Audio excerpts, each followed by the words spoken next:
Кыргызстандагы мыкты айыл өкмөттөрү аныкталды. Биринчи тайпада жеңүүчү болуп Талас облусунун Айтматов районундагы Аманбаев айыл өкмөтү табылган.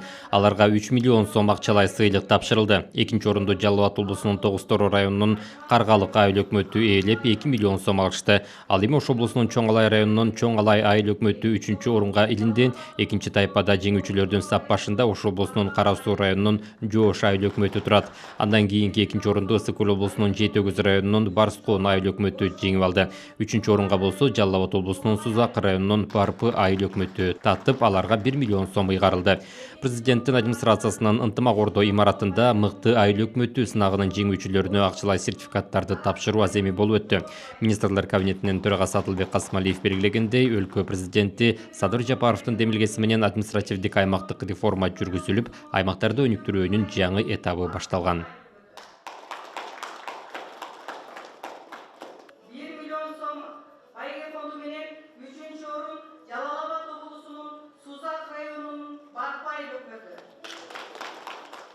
Эң мыкты айыл өкмөттөрүн тандоо мындан да курч өтүшү керек. Негизи эң мыкты айыл өкмөтү сыйлыгы боюнча жалпы мамлекеттик сынак 2013 жылдан башталып жыл сайын өткөрүлүп келет. Бирок мына Садыр Нуркожоевичтин тапшырмасы менен 2023 жылы айыл өкмөттөрдүн ишин баалоо боюнча критерийлерге өзгөртүү киргизилип, байге фонду 6 миллиондон 12 миллион сомго чейин көбөйтүлгөн. Бул өзгөртүүлөр айыл өкмөт башчыларынын демилгелерин жана ар түрдүү жергиликтүү долбоорлорду колдоо үчүн маанилүү кадам болуп саналат. Биздин максат айыл менен шаардын ортосундагы айырманы азайтуу. Айрыкча жакынкы жылдарда ар бир айылдын жолдорун асфальттоо боюнча биздин план бар. Муну ишке ашыруу айылдын элинин жашоо турмушуна олуттуу таасир тийгизет. Бардык жеңишчилердү дагы бир жолу куттуктайм.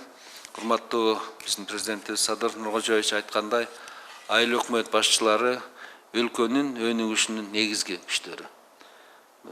Ырыс алды ынтымак дейт, бизде ынтымак менен биргелешип, өлкөбүздүн келечегин ачык, жаркын жана туруктуу кыла берели. Бул улуу миссияда ар бирибиздин салымыбыз чоң болсун. Алган байгеңиздер эл керегине гана жумшалсын.